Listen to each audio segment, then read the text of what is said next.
this evening we are going to talk about evolution, involution, and revolution.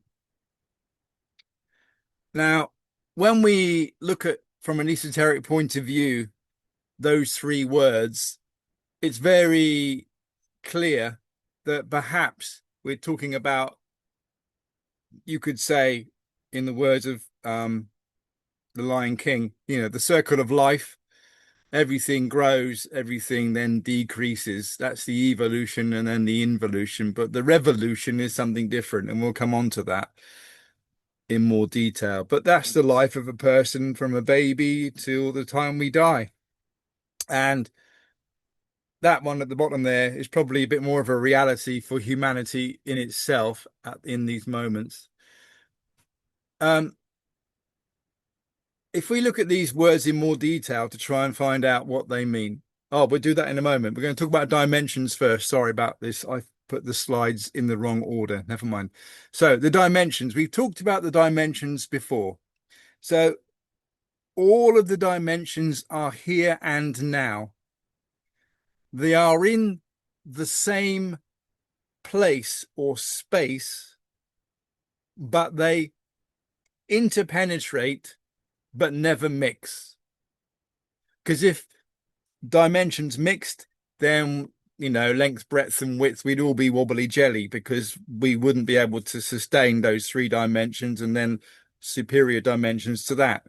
So if we consider that in those dimensions, the higher the dimension, the less laws there are, and obviously we're talking about natural laws, and the more or the lower the dimension we are in, there are more laws. As you can see, it ranges from 1 to 864 laws. And so here we are. We're in the first, second, and third dimensions. And we can say, if we think about it, that a dot or a point, I don't know if you can see me or not, on a point on a piece of paper is one dimension. A line on a piece of paper is two dimensions. And the three-dimensional physical world in which we find ourselves with our five senses is where we are now. Okay, but we can extend that upwards to what are called the supra dimensions. And you have no doubt heard of most of these. It's just that the sequence is shown all together. So the fourth dimension, which is called the vital, or relates to the vital body, the etherical world. As you can see there, it includes time. It includes jinas. So jinas is a technique taught by the Gnostic masters and others to enable a person to transport or use their three-dimensional physical body in the fourth dimension. Okay, which means that they can travel anywhere they want in a split second because they are adepts and experts at traveling in that fourth dimension, which relates to time, and is the state of jinas. People become experts in jinas, and you can look that up online and find out more about it. And then you can also see there I've put elementals. So the elementals, that's one of the reasons why I've talking about the dimensions and now, because we are going to talk about elementals in a moment in more detail and how they relate to various kingdoms. So we'll talk about that in a moment. But moving up the super dimensions, you can see the fifth dimension. There is two levels or two parts. The astral world or dimension, where people go, whether they're psychologically awake or psychologically asleep, which we know from that description of that practice about astral projection. Then we have the mental world, which is beyond the astral, but it's within the same dimension. And again, there's techniques to enable the person who is very good at astral projection to then lift themselves up into the mental plane, the superior fifth dimension. And above that, you can see the sixth dimension or causal world, which is the lower part of that sixth dimension, and it's the home of the essence. Excuse me. So when we talk about our essence, we're talking about that part of us which emanates from God as an unfolding of God and resides initially in the sixth dimension until we make mistakes, errors, and we generate and create egos. And in those situations, the essence, the corresponding essence, gets imprisoned within those egos, which you know about from previous talks. And then you have the Buddhic plane or dimension, which is the superior part of the sixth, excuse me, which is a very high super dimension. And then finally, you can see the Atmic dimension, the seventh, which relates to the inner being. If you're looking at Kabbalah, this would be Chesed. And you can see on the left, that is just one law. So that one law is love. Love, you could say, and truth, but love. Okay. Meanwhile, you can see at the base of that triangle, as in the whole triangle, there's a little dotted line going down to the person. And when we connect through our inner work, through the practices we're doing in our daily life, we are able to make contact with and be able to experience those dimensions as above, the super dimensions. Okay. However, generally, we are not connected to the super dimensions because we have inside us a lot of egos, and they keep us joined or connected to all the problems of everyday life, all the identifications, all the manifestations and reactions of different egos as we get angry or proud or lustful, whatever it is. So instead, as you can see, we are, I'm just moving the cursor around. We are connected to what are known as the infra dimensions. So there's super dimensions and infra dimensions. And you can see in the middle of the triangle, it says Dante's Inferno. If you've read that book, Dante's Inferno, you will know that he talks about all the different layers of the infra dimension. As you can see, moving from 96 to 864 laws, natural laws, which means in the lower infra dimensions, it is very difficult to exist. It's really hard work for an ego to manifest. You can imagine it like pressure, like being covered in a mine down in the depths, covered with rock, trying to live, or rather an ego trying to live and exist in those places. And again, the reason that's there is because we'll be talking about when the psychology of each one of us goes through those infra dimensions as part of a process to remove ego. But again, I'll come on to that momentarily. As you can see, there are three ways we can go to those infra dimensions.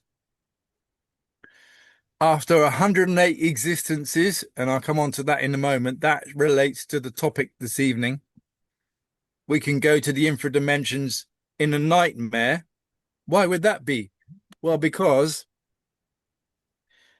when any particular ego is manifesting, particularly in the astral world, the ego is able to manifest in such a way that it becomes very intense, very tangible within the dream that we're having, and it becomes the nightmare, the scary nightmare, or the repetitive dream, which becomes scary because it's so repetitive, etc., etc. And so that means that within the infra dimensions, as Dante's Inferno tells us, there's different levels, and in each of those levels, there's more or less different types of egos which kind of exist there. You could say live there, but they exist there.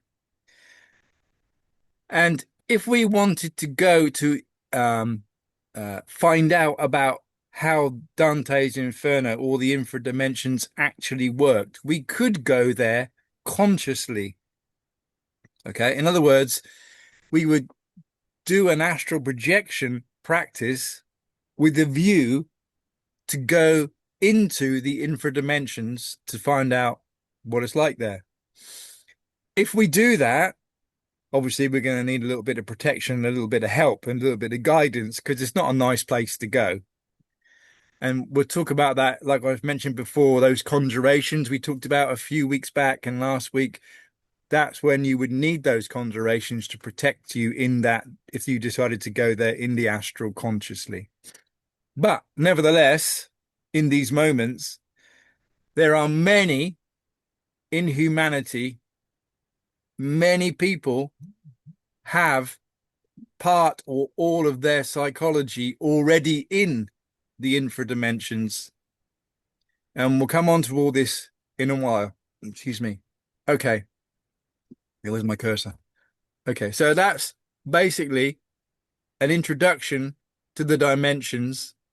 And the reason we've talked about that now is because in the topic, which is evolution, involution, revolution, we will be referring to the different dimensions from time to time. So you can see how it all joins together in terms of the topic. Okay, let's move to the next slide. I'll move everybody back over there. Okay, so evolution and involution are two laws which are always together, always side by side. Evolution refers to progress, growing, development, as you would expect. And involution refers to degeneration, aging, destruction. Okay, and again, that's logical, but the word involution is not normally used in everyday language. We tend to talk about the evolution based on that chap Darwin, but that chap Darwin is only a theory. We're not talking about that theory today. We're talking about laws, natural laws. Nevertheless, evolution and involution enable nature to function. Okay, so the processes of nature, whether it's a solar system, a planet, a star, whether it's a person, a horse, or a mosquito, everything, everybody, all the time is impacted by these laws in some way or another. So great big civilizations evolve and then they degenerate and crash. That's the involution coming after the evolution. Okay, so to put this in a little bit of context, we have talked before about the absolute. We said that the absolute is beyond. It is uncreated light. Okay. Remember we talked about that, and that is the point from which God unfolds itself to be able to observe itself in all those different dimensions and layers of nature, of even you could say the infradimensions. So what emanates from the absolute is the thing which we call the divine spark. Okay. So in this talk, we're not going to go into the monad and the what is the monad made from and where does the monad go. That's another topic. Okay. We'll talk about that another time. So the divine spark comes from the absolute to gain experience in the creation which is of God or from God. Okay. It's finding out about itself, you could say. And I'm just trying to move these out of the way. Okay. Consequently, in this journey, the divine spark loses its innocence because in the absolute, it doesn't even know that it's free and happy. It's just there. It has not got what we would call sapience. It has not got knowledge. It has not got any gnosis. But in making this journey to gain experience, it loses that innocence. And as it goes through this journey, it learns as it moves through kingdoms. So you can see mineral kingdom there. I put it up too early. The mineral kingdom is, for example, stone, iron, mud, dirt, diamonds, etc., etc. Okay. And the divine spark connects to the various minerals that it needs to connect with via the fourth dimension. So the vital dimension. Okay.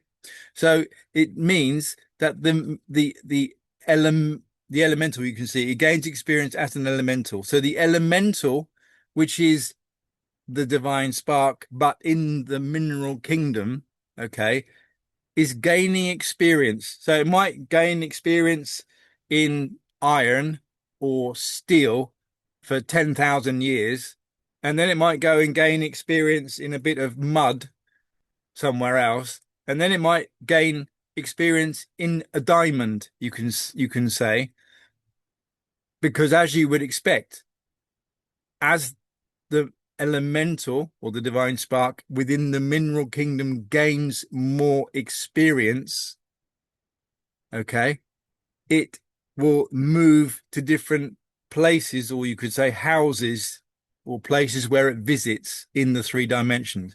So it exists in the fourth, but it is connected to the things we're referring to in the third dimension. Okay, so it's not truly manifesting in the three-dimensional physical part, but it's connected to it. And it's not that every single divine spark or elemental needs to spend time in every single grain of sand or every single tiny aspect of metal. What it needs is to learn certain things in certain places to gain the experience it needs.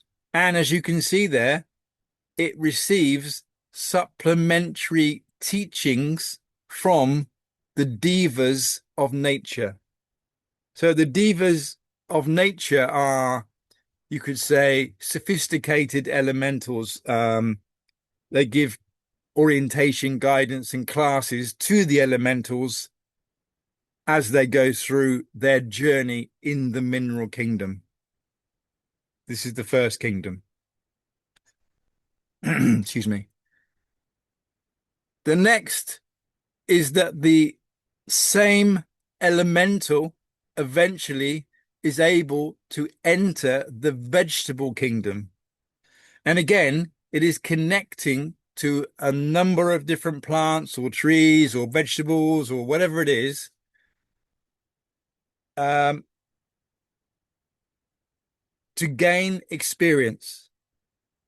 So it could be an algae, or it could be a flower, or it could be a tree, whatever it is. Okay. And eventually, maybe an oak tree. And again, that same elemental receives supplementary teachings from the divas of nature. So it might receive a lot of information from the divas of a herb, like, I don't know, sage or rosemary, whatever it is, whatever it needs in that vegetable kingdom.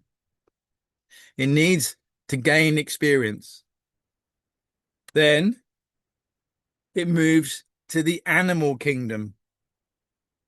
So now the elemental is connected directly, excuse me, to the third dimensional physical body of the particular animal.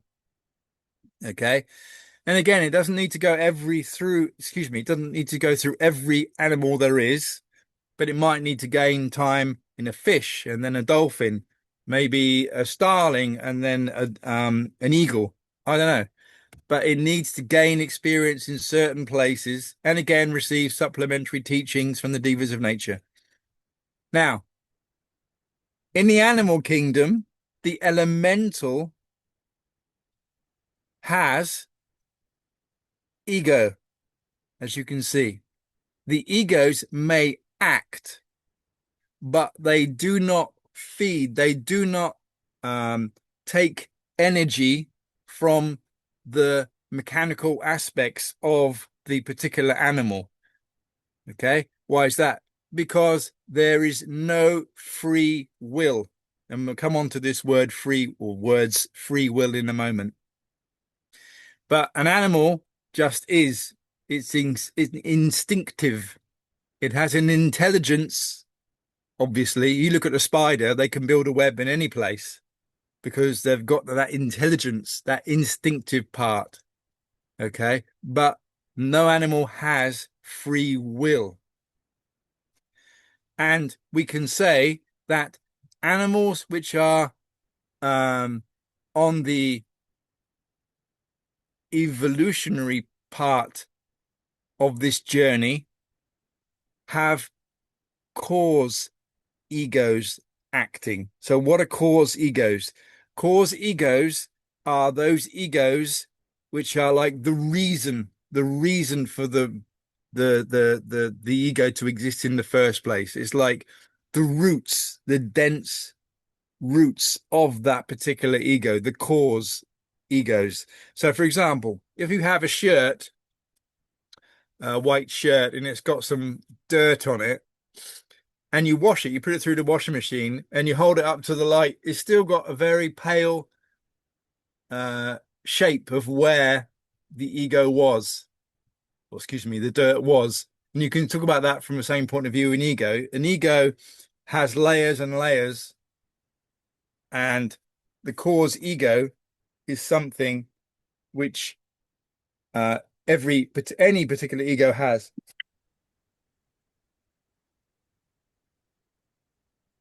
Excuse me, we're going through a heat wave and I've got a cold. Here you go. Um, and as you can see there, the last statement, involuting animals have all egos acting that they could have, but they're not um,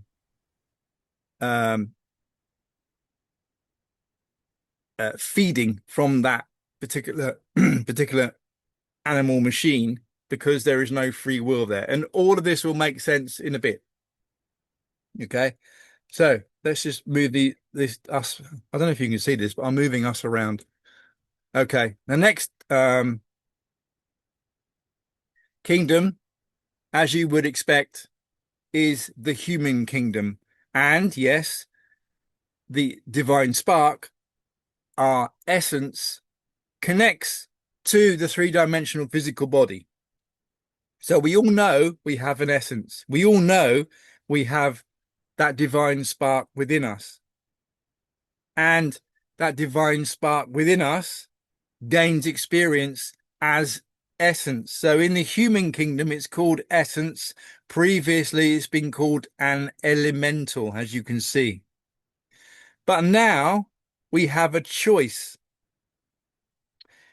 The choice is free will. So it's up to us. But fundamentally, it comes down to, in any moment, do we want to be identified with any particular ego? Or do we want to be in the moment and connected, you could say, to our inner being through that practice of ubication, for example, or any other practice? So you can imagine that the essence makes a lot of mistakes because of this free will, and it likes to be identified with cakes and with lust and with football teams and all this stuff. And what it does is generate or create egos within the psychology of the person, and the associated essence gets bottled up and trapped inside those egos that we referred to many times before. Okay, hopefully you've all got that so far. So I'm going to try and draw it in a different way, or show you in a different way now, to try and show how this all joins together as per the talk, or the title of the talk. I just lost them. I'll put it all everywhere. Okay, so this is the wheel of samsara, and going through this step at a time based on what we've just talked about. Number one, the essence, the divine spark, comes from the absolute to gain experience and achieve mastery. What does that mean? Ultimately, it means self-realization, which we've talked about before on the course. So you can see the dotted line, and it goes, in this case, it's going from the top down the left-hand side. You can see at the bottom of that dotted line, the circle, you can see the essence at the bottom. Okay. And then number two, the essence passes through the kingdoms acquiring knowledge. So, as we've already said, it goes through the mineral kingdom, perhaps as a diamond or a gemstone, and then maybe some mud or a strange metal like plutonium or something. And then after a while, it moves to the vegetable kingdom, where it may spend time as a grass or a tree or a flower, whatever, any particular type of flower, or even a crop. Okay. Then it moves to the animal kingdom. This is evolution on the right-hand side of the drawing. Okay. In the animal kingdom, it may begin that journey as an amoeba. And then finally, after being a fish and a dolphin, it might become a whale or an owl or an eagle. Okay. And then ultimately it moves in, as you can see, to the human kingdom. At number 3 there.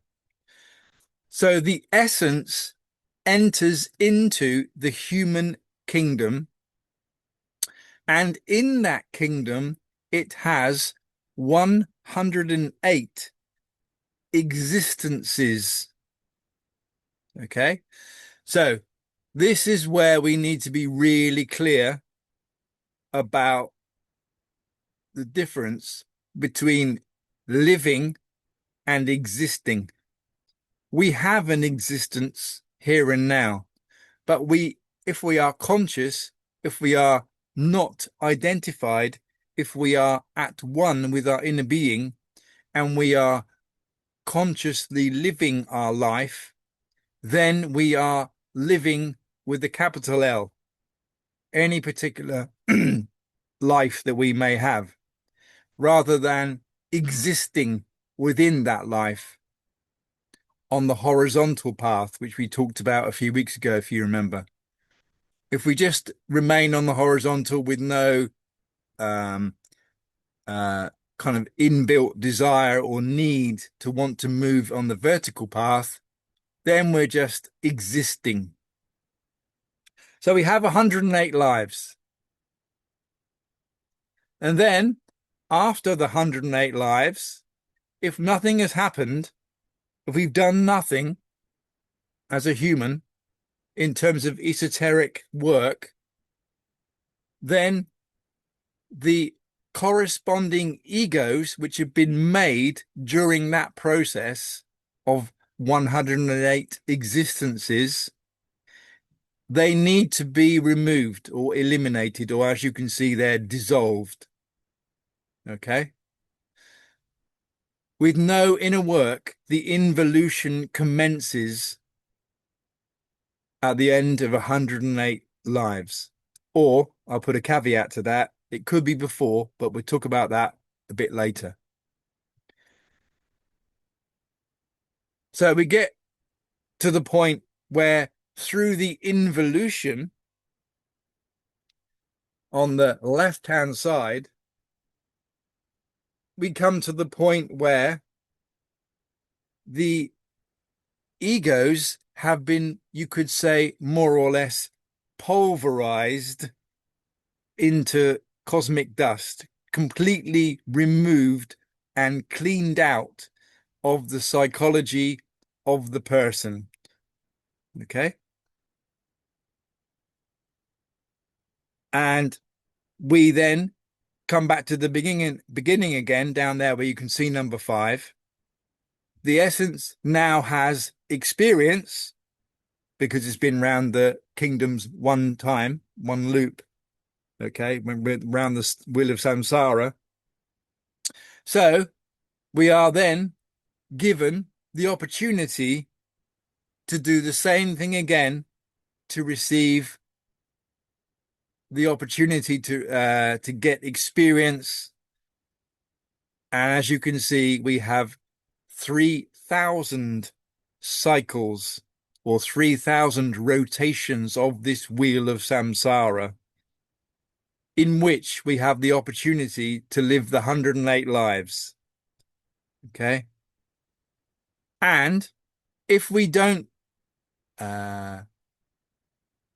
do anything other, there's no inner work, there's no change, then at the end of the process, when we've gone through involution and 3,000 cycles, we will return to the absolute. And as we've already mentioned, we will get back to the absolute, but we will be unaware of our happiness. Okay? But for us, as students of Gnosis, the key is number 6. You just saw number 6, which relates to revolution. At some point during our 108 human existences, we could make a revolution, a radical change within ourselves, to start to awaken our consciousness, to start to remove ego. If we did that, and we would be able to make a revolution inside ourselves, we'd move from the human kingdom directly to the absolute. Okay? Only with our inner work can we break out of this cycle, the wheel of samsara. By a conscious revolution, we return to the absolute self-realized. A self-realized Gnostic student is a master. You can see there at the top right, the same drawing just magnified. I've tried to draw 108 existences, the little ticky marks, and 3,000 revolutions. So you can see that we have quite a lot of opportunities to awaken consciousness, to be a revolutionary. But unfortunately, most of humanity don't take that opportunity for whatever reason. And so the wheel of samsara rotates, and then eventually they return, as we've already said, unaware of the happiness, like a spark in the fire. But if we go back as a revolutionary, as a self-realized person, based on our own work, then we go back to the absolute, not as a spark, we go back as a great flame, a part of that fire, and we return to the absolute with knowledge, with gnosis. And in that way, the absolute is nourished, yes, you could say, but also it has had a successful, use the word, cosmic experiment, the experiment of allowing a divine spark to go through this process, the wheel of samsara. So evolution takes us to involution. Okay. But revolution is conscious. We break free with revolution.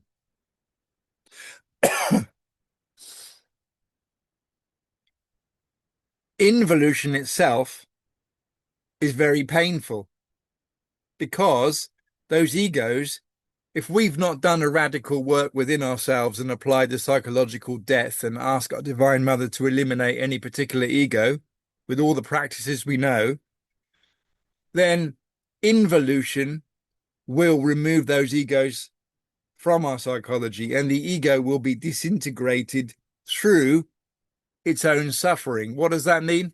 It means it'll be stewing in its own juices, you could say. Imagine a scenario where the particular ego, the particular part of our psychology, is in the involution, and it's always hungry, always wants food, and it can see in front of it this lovely food, and just as it gets to the table is removed, so it can never actually get to the food, but it still feels hungry all the time, or you could say a glutton all the time. It could be about anger, so there could be an ego of anger in there, in the involutionary part of this process, which is going through those infradimensions we talked about earlier, where all those places in different levels of the ego exist. It could be that anger is there and we need to get that anger removed. The involution will take that process or utilize that process by being angry with itself or chased by itself. So we're feeling that we're always someone chasing after us behind with a weapon or whatever they're going to do and come and beat us up and all this stuff. Well, actually, that's a part of our own psychology chasing us. So in the end, the suffering of the ego in that involutionary process, when it gets down into the mineral kingdom, into the density of that 864 laws, it's impossible for the ego to manifest or be able to express.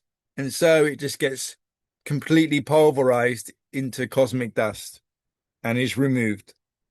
And then, as we've already said, the essence is cleaned up through an interior or esoteric process and then returns to the absolute. Thing is, we make the same mistakes over and over again. And we have the same nightmares, perhaps. We have recurring nightmares.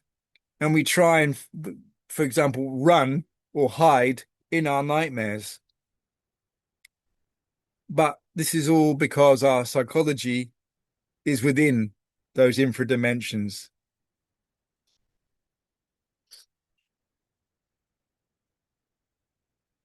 So what's the purpose of this talk?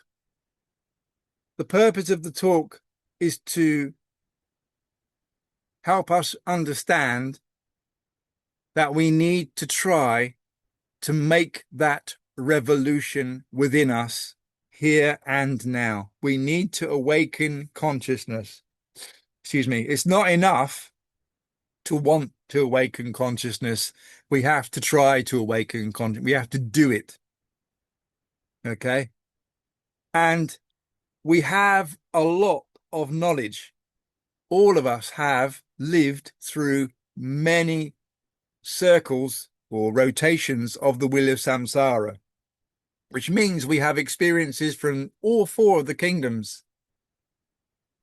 And that means that we have within us, in the depths of our psychology, the answers to all our problems. And we know if we apply the practices we've talked about, we'll be able to find those answers.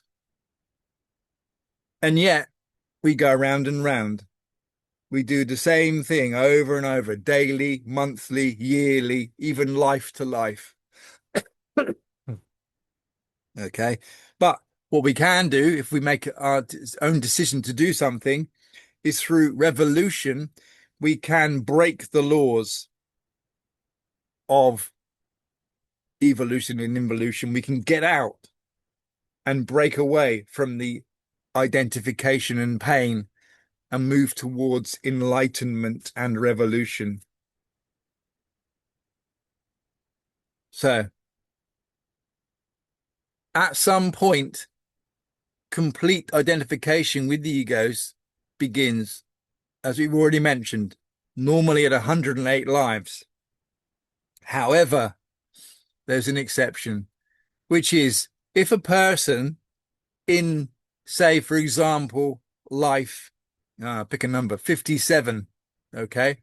In that life, they committed a very bad atrocity, a murder or something, whatever, then the corresponding part of their psychology will already begin to move through the infradimension or the involutionary part of the wheel of samsara.